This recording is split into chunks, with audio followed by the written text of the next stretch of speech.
Ini udah pukul 3 lewat dan bus Tayonya sudah ada di sini ya teman-teman ya.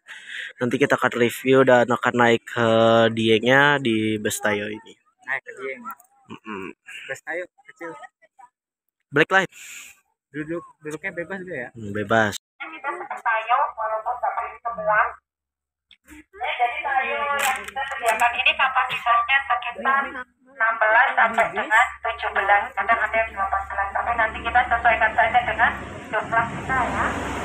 Nah, untuk kendaraannya di sana kami sudah pada TP angka 1 sampai dengan 4 di bawahnya kita beri tulisan SMA atas Maria Monica, benar nggak? Nah, bukan itu. Karena apa kalau kami tidak Persiapan menuju atas teman-teman. Persiapan menuju objek wisata di bis 2 ya teman-teman ya. Nanti kita masuk di bus 2. Ini kayak bus-bus, tahu gak sih teman-teman, kayak Metro Mini gitulah. Oh ya.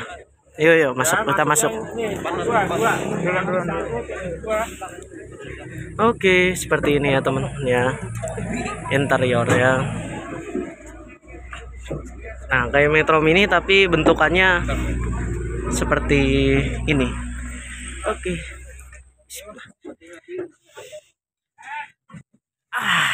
Ya lumayan sih like.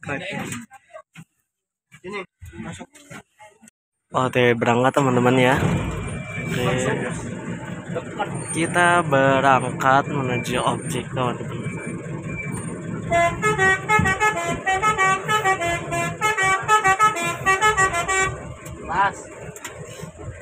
Mantap. Perjalanannya menanjak dan menikung teman-teman, jadi harus dipacu dengan bus-bus seperti ini.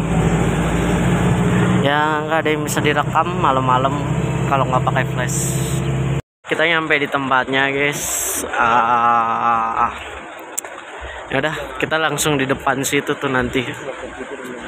Oke, selamat menikmati lah katanya teman-teman. Itu pintu masuk untuk masuk ke spot pertama kita, yaitu pintu langit. Oke, bagaimana keseruannya melihat pagi hari?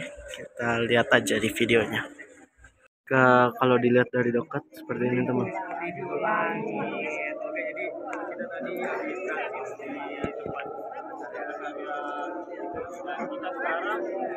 Kita sekarang naik bus Tayo dan kita langsung ke. Coba ya teman-teman ya. Ini adalah pintu langit teman-teman. Jadi matahari terbit akan muncul dari sini dan orang-orang yang tinggal di sini free melihat untuk matahari terbit teman-teman. Cakep tuh. Kalau kita di zoom, cakep ya. Di zoom, indah, keren gitu loh. Itu gunung bro. Ini gunung nih guys. Ini gunung. Ini ya kayaknya ini gunung deh. Tapi aku nggak tahu gunung atau bukit atau apa. Kayaknya seperti gunung. Nah kelihatan teman-teman karena aku view-nya berbeda dengan di kamera. Nah itu harusnya ada tulisan Dieng itu kalau nggak salah ya. Nanti kita lihat di matahari terbitnya bagaimana. Nggak mau. terpaksa deh. Bu, untuk ketinggian di Dieng ini berapa meter Bu? Untuk yang saat ini kita di Gardu Pandang kita ketinggian kurang lebih 1.700 meter di atas permukaan laut. Tapi nanti sampai ke Diengnya kita di area kompleks Guna kurang lebih 2.000 meter dari permukaan laut. 2.000 meter Bu? Iya. Oh. Kalau kita misalkan pengen sunrise-nya di Sikunir, itu ketinggian kurang lebih 2.300 mdpl. Nah, desa terakhirnya itu di parkiran sebelum ke Sikunir itu adalah tercatat sebagai desa tertinggi se-Pulau Jawa. Ketinggian 2.200 meter. Di Cikunir ya Bu? Sikunir. Oh, oke. Ya, Sikunir. Oh, Sikunir, tak kira Cikunir. Iya. Itu Jawa Barat. Iya. Kenapa namanya Sikunir? Jadi bukit itu dulu terkenal sebagai bukit dengan tembakau kualitas terbaik warna kuning.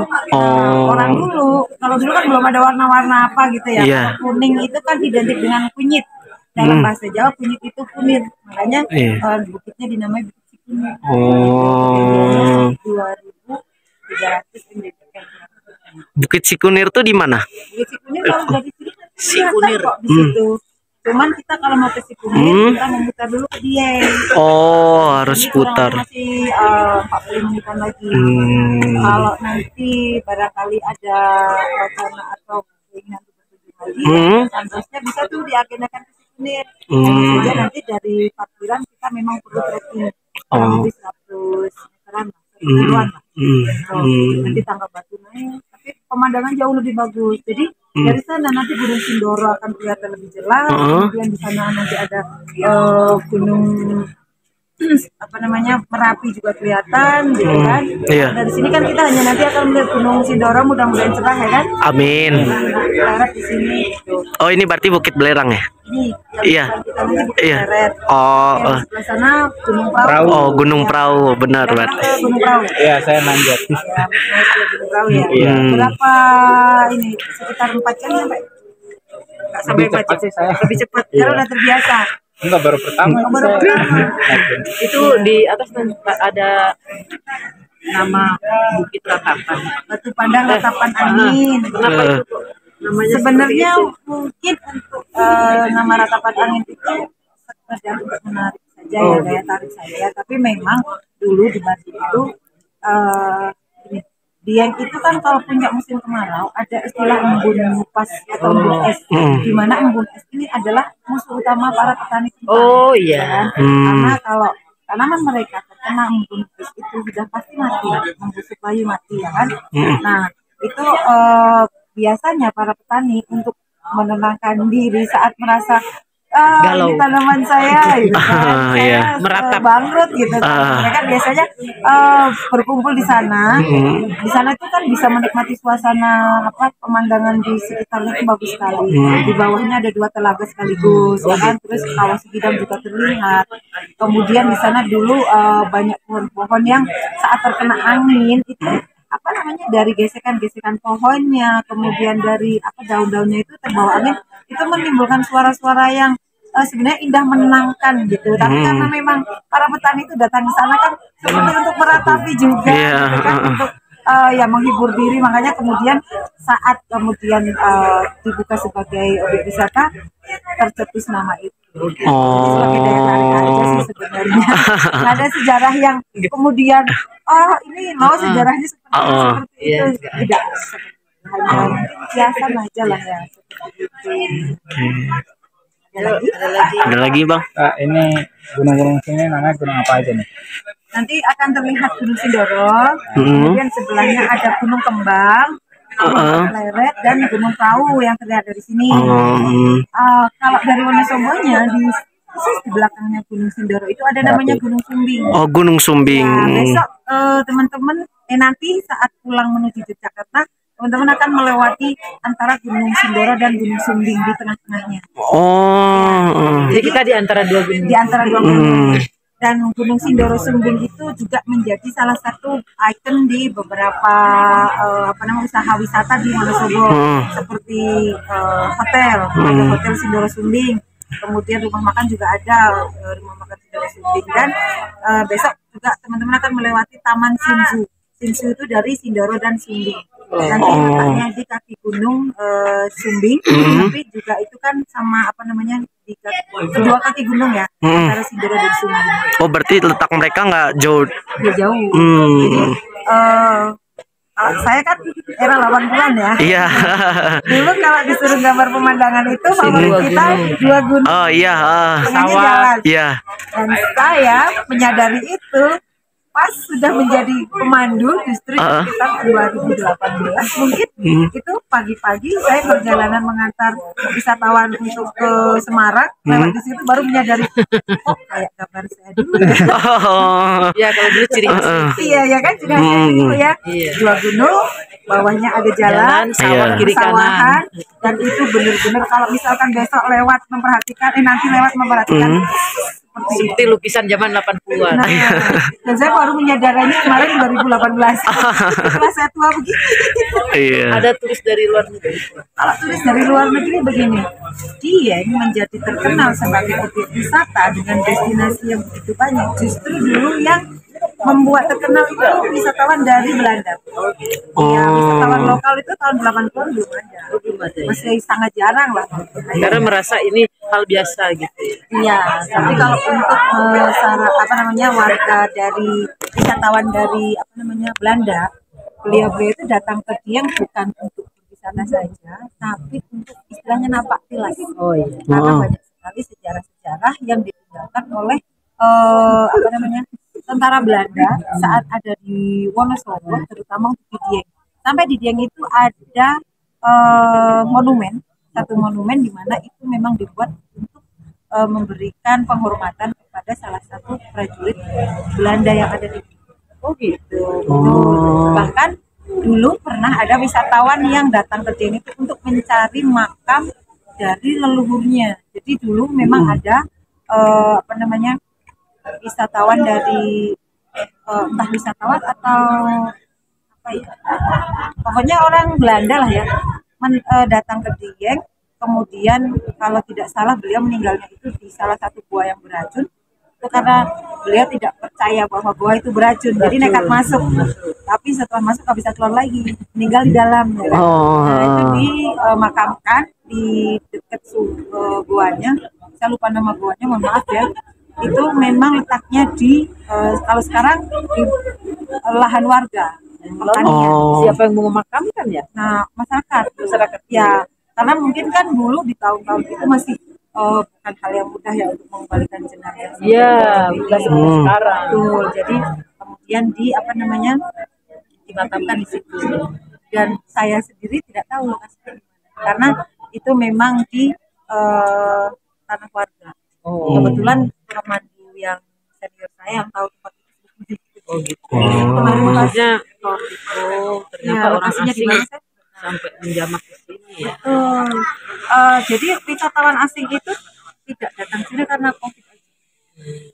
Jadi di sini kami para pemandu itu tidak hanya melayani pemandu lokal, wisatawan lokal, dan kami pemandu di sini menguasai banyak bahasa ya. Ya, jadi ada yang menguasai bahasa Inggris banyak, kemudian bahasa Koreanya ada, saya kebetulan bahasa Mandarin, kemudian ada yang berbahasa Arab, tapi yang bahasa Arab sama Belanda itu yang tadi saya sampaikan sudah meninggal. Belum ada penggantinya ya? Belum ada. Anak-anak boleh tuh jadi penggantinya. Kalau bahasa Belanda ada beberapa, karena kan banyak yang dulu memulai, tapi yang sudah sepuh-sepuh. Iyalah, Mereka belajar bahasa Belanda dan bahasa Inggrisnya itu otodidak langsung dari wisatawan. Jadi lebih kepada praktisnya. Betul. Mereka para pemandu yang sudah senior itu yang sudah terbiasa membawa wisatawan Belanda, mereka menguasai bahasa Belanda, menguasai bahasa Jerman, kemudian bahasa Inggris, benar-benar tidak sekolah. Jadi dulu di Wonosobo ada satu terminal pertama yang sekarang letaknya sudah di tengah-tengah kota, ya kan. Dulu mereka tidak bisa bahasa Inggris, tidak bisa bahasa asing. Itu mereka dengan PD-nya ngajak ngetem ngobrol di situ gitu kan. Kalau ada wisatawan datang, dibuntutin, berusaha untuk komunikasi, yang akhirnya pelan-pelan itu sedikit demi sedikit bisa, dan mereka menjadi pemandu. Seperti itu. Jadi tidak semudah sekarang ikut pelatihan. Tapi itu zaman dulu lebih cepat pintar dibandingkan yang betul. Jadi cerita yang kami dapatkan dari para senior kami dulu, mereka itu bukan sekolah tapi lebih ke diskusi. Misalkan hari ini si A kebetulan mendampingi dari Jerman, si B mendampingi dari Belanda, seperti itu ya. Nah, nanti saat sudah waktu luang, biasanya mereka kumpul di alun-alun. Kalau dulu kan belum ada telepon, belum ada ini ya. Jadi untuk alat komunikasinya mereka feeling aja gitu kan. Biasanya hari apa gitu mereka akan kumpul di jam tertentu, mereka akan diskusi, mereka saling sharing. Oh, ternyata bahasa Inggrisnya ini gitu. Oh, kemarin saya denger lagi kok agak beda karena beda negara actionnya udah beda. Nah gitu mereka dulu komunikasinya seperti itu. Di sini kan penghasil pertaniannya itu kan penghasilan pertaniannya dari apa namanya tanaman kentang, wortel, daun-daun bawang gitu ya, seledri gitu. Kalau kamu di utama masyarakat yang sekitarnya memang kentang. Kentang ya. Oh, kentang. Ya, jadi di sini petani sangat diuntungkan dengan Bertani. kentang. Dari satu bibit kentang itu bisa menghasilkan hingga 2,5 kilogram. Satu rumpun. Ya, satu rumpun. Jadi satu bibit itu kan menghasilkan satu rumpun. Dari satu rumpun itu bisa menghasilkan hingga 2,5 kilogram. Dan kualitasnya sangat baik. Pertama karena kandungan air di dalam tanahnya itu kan rendah. Jadi kentangnya lebih legit dan lebih tahan lama. Jadi kalau misalkan ibu nanti beli kentang dengan catatan yang belum dicuci ya bu, yang masih tanah-tanah itu, Iya, masih asli. biasanya sampai 4 bulan itu asal disimpan di tempat yang kering itu tidak akan busuk. Oh iya. Ya, kemudian rasanya lebih legit. Kemudian untuk ukuran itu kalau yang super bisa mencapai 13 on. Ya, jadi kalau beli 2 kilo berat paling dapat juga. 3. Gede ya. Kalau saya itu kalau misalkan pas dapat yang itu pagi-pagi goreng kentang cukup 1 butir. Jadi Oh iya, banyak. iya betul 1 kilo. Orang asing yang Kalau yang makanan pokoknya kentang seneng di sini dong. Iya. Ya, ada kentang. Dan di sini kita tidak hanya punya kentang sayur. Biasanya kan yang ditemukan kentang di pasar, sayur. kentang sayur. Kita di sini punya kentang merah, Oh, punya kentang ungu, ada kentang Adria dan kentang Atlantik. Pernah dengar nggak? Belum. Yang kita tahu hanya kentang yang kekuningan sama yang kecil-kecil hitam. Oh Iya. ya, kalau yang hitam itu sebenarnya bukan kentang ya, Bukan memang kentang. ubi, tapi bukan kentang. Yang biasa di warung Padang. Nah, jadi gini, kalau itu apa ya? Ada yang bilang ungu dan merah itu kandungannya. Jadi dia antioksidannya tinggi, kemudian kadar gulanya rendah, karbonnya rendah. Jadi kalau untuk yang diet berat badan ataupun diabetes itu kan sangat baik. Makanya banyak wisatawan yang misalkan udah datang ke sini, seperti saya punya biro ya, satu dari Jakarta. Datang ke sini mencoba kentang merah, tadinya untuk bapaknya yang memang ada sakit gitu kan. Ternyata bagus gitu kan. Sampai sekarang setiap kali berkunjung di sini pasti minta Yang dicari. Kapan sekali lagi matahari terbit, di situ matahari akan muncul. Di situ juga terdapat gunung, itu adalah Gunung Merapi. Ya. Di sini ada Bukit Lerang ya teman-teman. Di sini ada Gunung Sumbing, lalu ada Gunung Sindoro dan Gunung bunga-bunga gitu aku lupa. Dan di belakang juga telah terlihat Gunung Prau teman-teman. Di atasnya Gunung Prau terdapat aura-aura yang cakep untuk menghiasi langit di pagi hari ini. Jadi karena awannya tebal teman-teman, jadi mataharinya terbit itu sebenarnya, tapi tidak mendapatkan matahari terbitnya. Iya. Dan ini memang bener awannya tebal teman. Tebal loh, ini mataharinya kelihatan nih. Di sini kita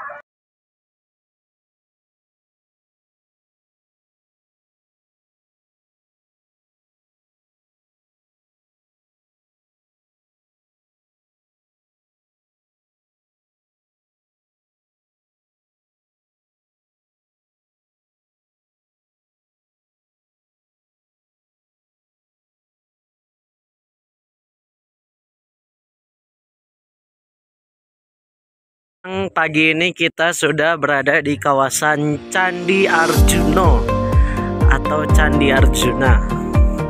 Nanti kita akan menyusuri jalan setapak ini menuju Candi Arjuna ya teman-teman ya. Iya bener deh, serasa nggak di kota, asli. kasih bikin kue.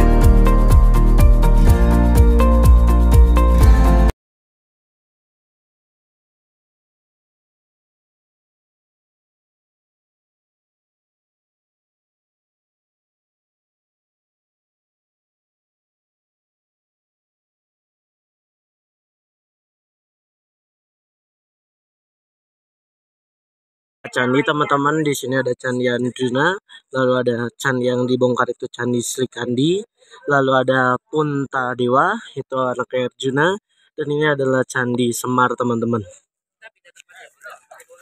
Sebenarnya mau masuk sih, mau masuk ke dalam Candi Arjuna sih. Gitu. Waktu memikat hati, si Arjuna mengambil Sri Kandi, tidak mengambil waktu itu istrinya satu. Pandawa kan ada kan Pandawa ada 5, istrinya kan ada 1, tetapi si Arjuna ini mengambil seorang anak keturunan dewa, dan kebetulan si Arjuna juga keturunan dewa. Diambillah dan dipikatlah hatinya si Sri Kandi ini. Sri Kandi. Ya, Sri Kandi bukan sih? Tadi ya. Sri Kandi ya? Yang mana? Itu yang kedua. Iya, Sri Kandi tengah. Sri Kandi ya. Nah, kira mereka berkawin dan mempunyai anak, yaitu Puntadewa itu atau Abimanyu itu. Abimanyu adalah orang pertama gugur dalam medan perang di Mahabharata waktu melawan, karena waktu itu kakaknya dari Arjuna yang sama-sama anak keturunan dewa Surya. Dan di sini ada Semar itu.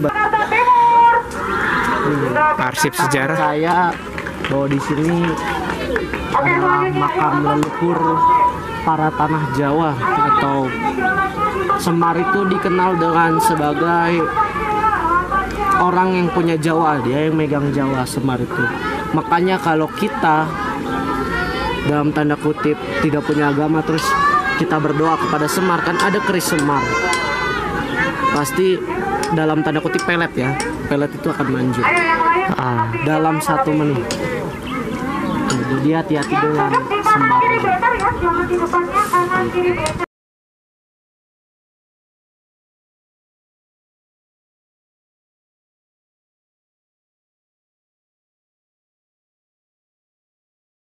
Juga bau belerang, yaitu hasil dari panas bumi yang diantarkan dari Gunung Dieng ini, teman-teman ya.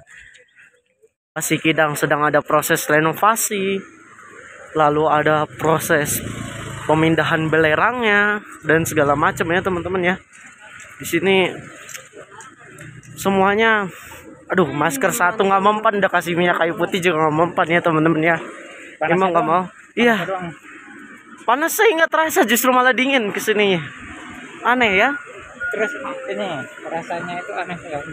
Menyengatnya agak aneh nih. Nah, di situ ada jualan-jualan batu belerang ya, teman-teman. Sampailah juga di kawah utamanya di sana di atas.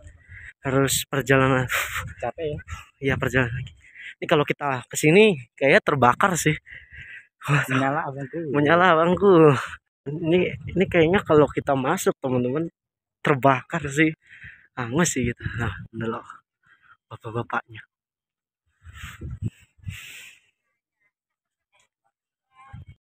Nah, tuh teman-teman, kalau dari deket ya